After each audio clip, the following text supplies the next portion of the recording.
Então, o Reginaldo foi ao cemitério Parque da Paz, em Ponta da Fruta, no Espírito Santo, e lá encontrou diversos túmulos reservados à Igreja Cristã Maranata. E diante disso, ele fez alguns questionamentos bastante interessantes e que merecem a nossa reflexão. Assista esse vídeo até o final e você vai saber de coisas que você não sabia.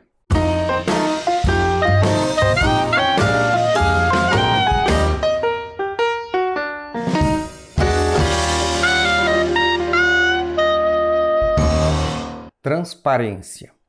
Essa é a palavra-chave. Qualquer pessoa que administre bens, direitos e valores de um grupo de pessoas tem a obrigação de ser transparente, de dar satisfação sobre o que está fazendo com o patrimônio que ele está gerindo em nome da coletividade. E a forma de dar satisfação do que se está fazendo com o dinheiro dos outros é prestando contas. Essa é a regra.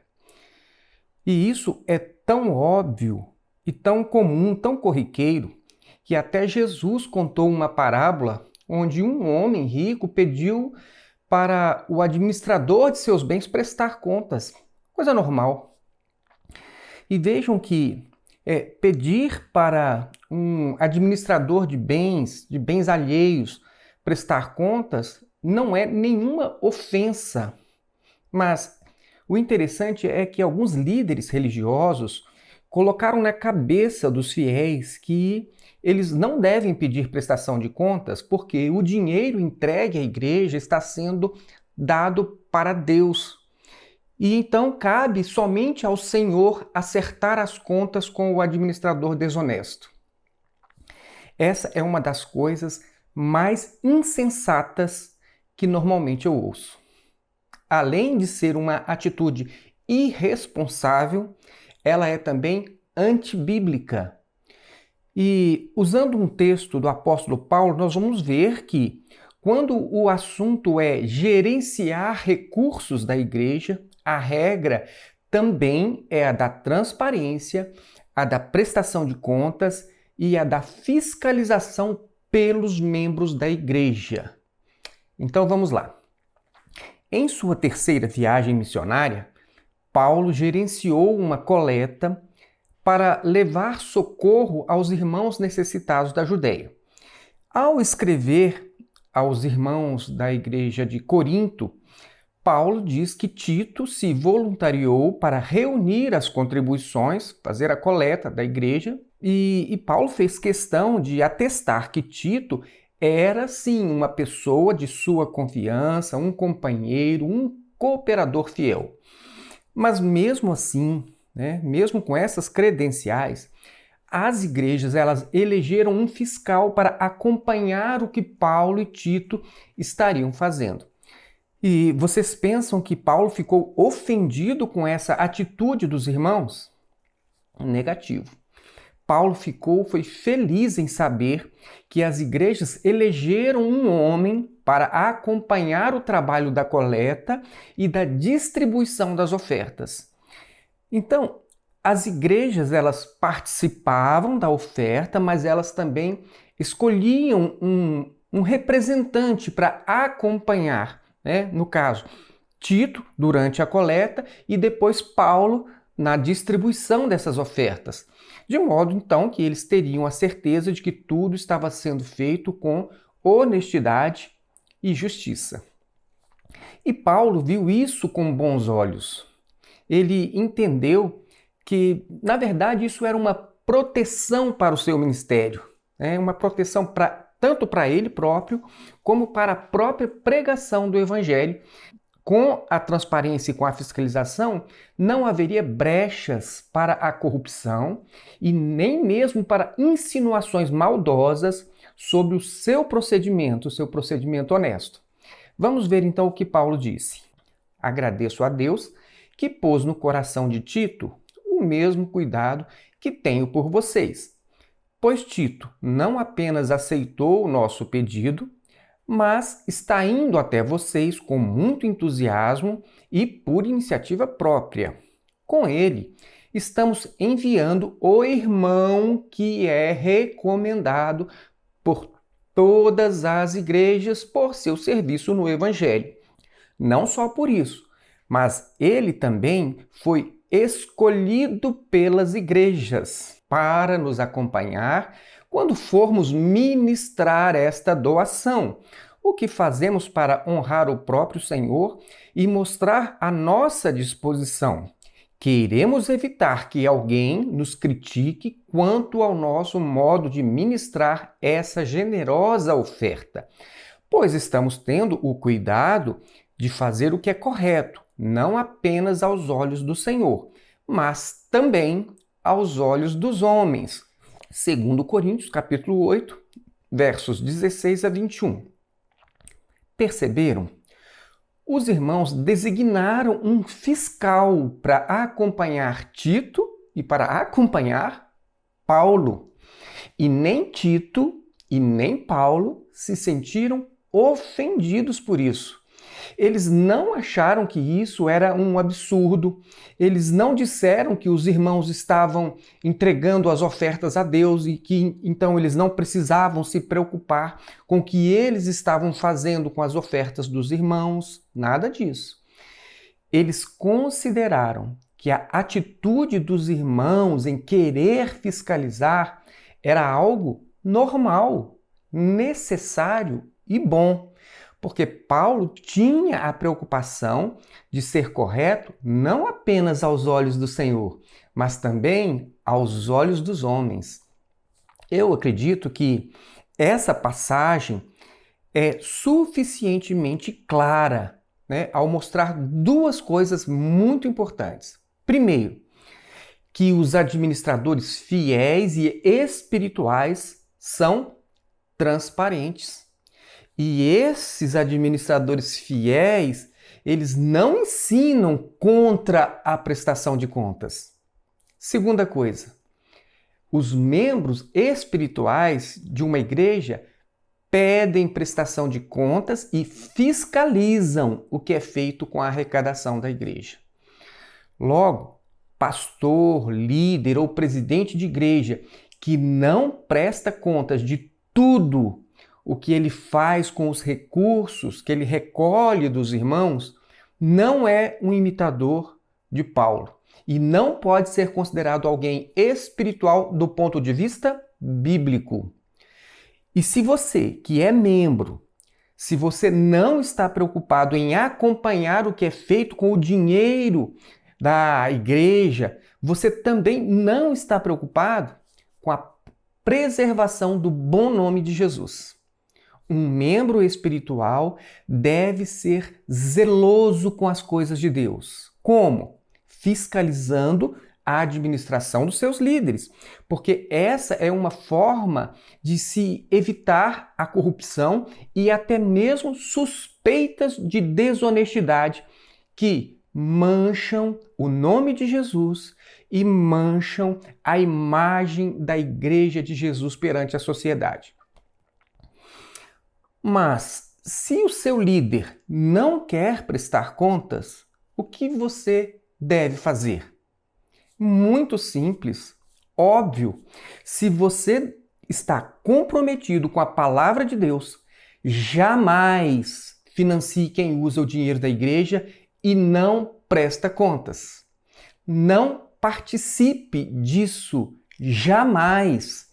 Se o seu líder não tem o caráter de Paulo, o caráter de Tito, eles não merecem a sua confiança, nem do ponto de vista material e muito menos do ponto de vista espiritual. Transparência e fiscalização são princípios da boa administração, tanto aos olhos de Deus como aos olhos dos homens. Não abra mão disso. Essa é a forma que nós temos de evitar que o nome de Jesus seja jogado na lama. A falta de transparência e de fiscalização já manchou diversas vezes a Igreja de Jesus. E de modo nacional em jornais. Você sabe disso. E vocês sabem por que também essas coisas elas continuam acontecendo? porque ainda tem gente financiando líderes religiosos que não são transparentes e que ainda ensinam que os membros que pedirem prestação de contas, eles estão fora da revelação, que isso não é espiritual, que isso é somente da conta de Deus. No tempo de Paulo, as coisas eram diferentes. Ninguém jamais acusou Tito ou Paulo de desonestidade, nem de usar as coletas em proveito pessoal ou para beneficiar a classe de dirigentes da igreja. Isso nunca apareceu nos noticiários da igreja do tempo de Paulo. Por quê? Porque eles eram transparentes, porque eles entenderam que os irmãos da igreja estavam certos em fiscalizar e em acompanhar tanto a coleta quanto a distribuição. Irmãos, agora vamos examinar o vídeo que foi feito pelo irmão Reginaldo Nogueira. Nós estamos aqui no cemitério Parque da Paz, Ponta da Fruta. Nós viemos mostrar algo aqui que muita gente, quando nós publicamos há um tempo atrás, muita gente achou que era fake, que era mentira, que era perseguição, que era invenção. Nós estamos aqui para mostrar como que as coisas acontecem dentro da Igreja Cristã Maranata, onde não prestam contas e o povo apenas acredita naquilo que eles dizem. Há aqui alguns túmulos jazigos em nome da Igreja Cristã Maranata. E aí vem algumas perguntas. Quem autorizou essa compra? Para que foi essa compra?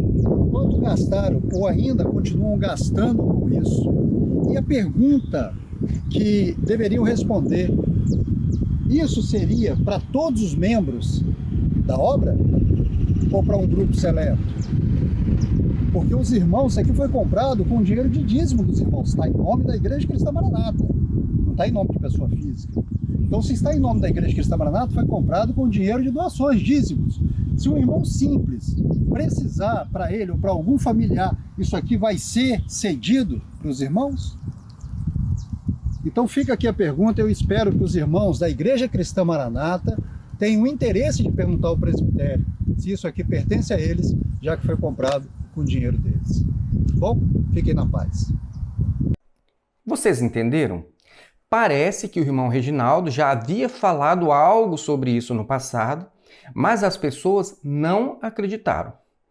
Então, ele foi lá no cemitério, filmou alguns túmulos registrados em nome da Igreja Cristã Maranata para mostrar que essa era uma estranha realidade. Normalmente, o nome que fica registrado na lápide de um túmulo é o nome da família proprietária do túmulo. E como nessas lápides mostradas pelo Reginaldo está o nome da Igreja Cristã Maranata, o irmão Reginaldo fez, então, as seguintes perguntas. Primeiro, quem autorizou a compra desses túmulos? Segundo, qual o objetivo da igreja em comprar esses túmulos? Terceiro, quanto gastaram ou ainda continuam gastando com esses túmulos? Quarto, esses túmulos eles seriam para todos os membros da igreja ou apenas para um grupo seleto de pessoas? Quinto, se um irmão da Igreja Maranata precisar de um túmulo para algum familiar, um familiar seu, ele poderia então usar algum desses túmulos? E por último ele perguntou, 6. Um túmulo comprado com o dinheiro das contribuições de todos os membros da igreja deveria pertencer a quem? Muito interessante, não é mesmo? Será que esses túmulos são mesmo da Igreja Cristã Maranata? Ou será que alguém comprou esses túmulos e mandou colocar o nome da Igreja Maranata? Eu confesso que eu não sei, mas eu teria muita dificuldade de imaginar a razão pela qual alguém iria comprar um túmulo com seu dinheiro e colocar o nome da Igreja Cristã Maranata. Eu realmente não entenderia uma coisa dessas. Agora, a Igreja Cristã Maranata pode pedir ao canal Maranata Anátema para apresentar o seu direito de resposta e explicar, responder estas perguntas do irmão Reginaldo. Bom, do que eu sei, eu posso falar do que eu vivi. Eu passei 20 anos como membro e pastor da Igreja Maranata e nunca soube que a igreja possuía túmulos, Essa informação do Reginaldo realmente foi uma surpresa até para mim também. E, no meu entendimento, se esses túmulos realmente foram comprados pela Igreja Maranata e com o dinheiro dos dízimos de todos os irmãos, então esses túmulos eles não poderiam ser destinados a apenas alguns escolhidos do presidente da Igreja Maranata. Essa é a forma como eu entendo. Por quê? Porque um túmulo é uma coisa muito pessoal e familiar. Cada família tem que comprar o seu túmulo. E isso não deve ser feito com o dinheiro da igreja. Agora, se esses túmulos foram comprados para enterrar pessoas necessitadas, pessoas que não têm dinheiro para comprar um túmulo, aí tudo bem, as coisas mudam de figura. Mas mesmo assim, isso não poderia ser um projeto, o projeto de compra de túmulos para irmãos necessitados. Isso não poderia ser um projeto para atender somente os irmãos do Espírito Santo. Afinal, a Igreja Maranata ela recolhe dízimos e centraliza toda a arrecadação em Vila Velha. A arrecadação de dinheiro de todas as igrejas vai para Vila Velha. Então, se ela compra túmulos para irmãos necessitados, isso deveria ser feito para todas as cidades, em todas as cidades que houvesse uma igreja Maranata, e não somente no Espírito Santo. Os irmãos do Nordeste, por exemplo, eles também contribuem para o cofre central da igreja em Vila Velha. Então, por que somente os irmãos do Espírito Santo têm direito a um túmulo comprado com o dinheiro da igreja Maranata? Bom, eu só estou tentando entender a lógica da administração da Igreja Maranata, caso esses túmulos realmente tenham sido comprados com o dinheiro da igreja. Tudo bem? Mas vocês, o que vocês pensam sobre isso?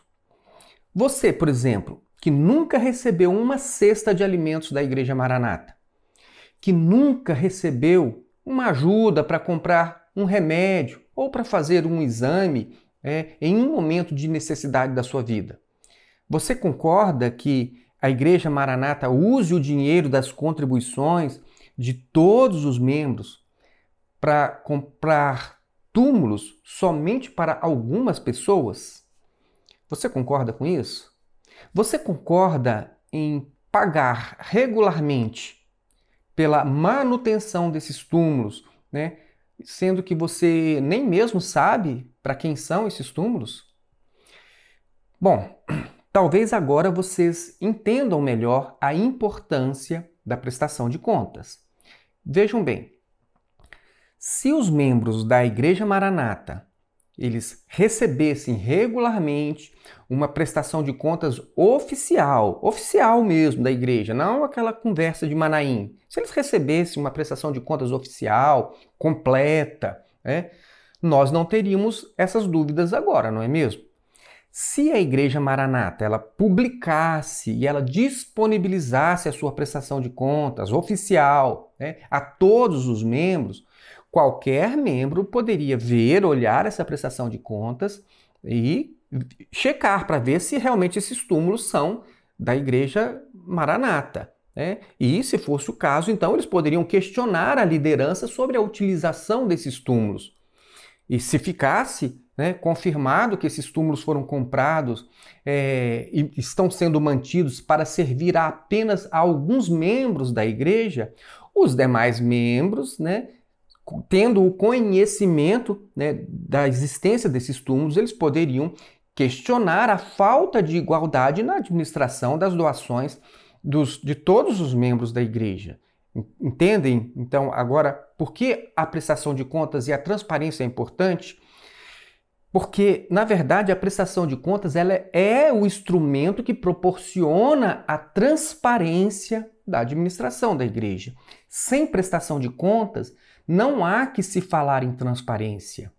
Eu não sei se mudou, mas no meu tempo, no tempo em que eu fui membro e no tempo em que eu fui pastor da Igreja Maranata, eu nunca recebi uma prestação de contas oficial da igreja. Só aquelas conversas de Manaim. Mas será que isso mudou? Será que agora a Igreja Maranata está disponibilizando regularmente suas prestações de contas aos membros da igreja para que todos saibam quanto dinheiro entrou, quanto dinheiro saiu, quanto dinheiro foi investido e em que foi investido, em que foi gasto o dinheiro da igreja? Será que hoje a Igreja Maranata ela está mantendo os membros informados sobre os investimentos da igreja e as razões para certos investimentos, a exemplo de compra de prédios, compra de túmulos e coisas semelhantes? Vejam bem, irmãos, se você não tem acesso à prestação de contas da igreja, fica muito difícil dizer que a gestão financeira e patrimonial da igreja é transparente. Isso é óbvio, né? Se não tem prestação de contas, para mim, não há transparência. E como nós mostramos, né, já no início, do ponto de vista bíblico, a transparência e a fiscalização são atos de zelo das coisas de Deus. Se você é espiritual, então ouça o que o Espírito diz à Igreja de Jesus. Não só por isso, mas ele também foi escolhido pelas igrejas para nos acompanhar quando formos ministrar esta doação, o que fazemos para honrar o próprio Senhor e mostrar a nossa disposição. Queremos evitar que alguém nos critique quanto ao nosso modo de ministrar essa generosa oferta, pois estamos tendo o cuidado de fazer o que é correto, não apenas aos olhos do Senhor, mas também aos olhos dos homens. 2 Coríntios, capítulo 8, versos 19 e 21. Entenderam? Só um detalhe. A liderança da igreja, Paulo, ele não diz, Deus revelou que é o fulano que vai ser o fiscal. Não. As igrejas indicaram quem deveria acompanhar a distribuição. Entenderam? Vocês viram como se evita a crítica? Não é com processos judiciais. Quer evitar a crítica sobre a sua conduta moral? Então faça o que é certo aos olhos de Deus e aos olhos dos homens. As pessoas, elas podem até não gostar daquilo que eu falo. Elas podem não concordar comigo.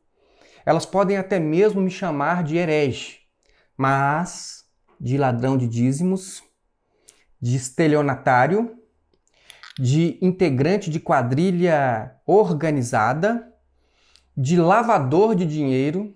Não, isso jamais alguém vai dizer. Sabem por quê? Porque nós aprendemos com Paulo. Simples assim.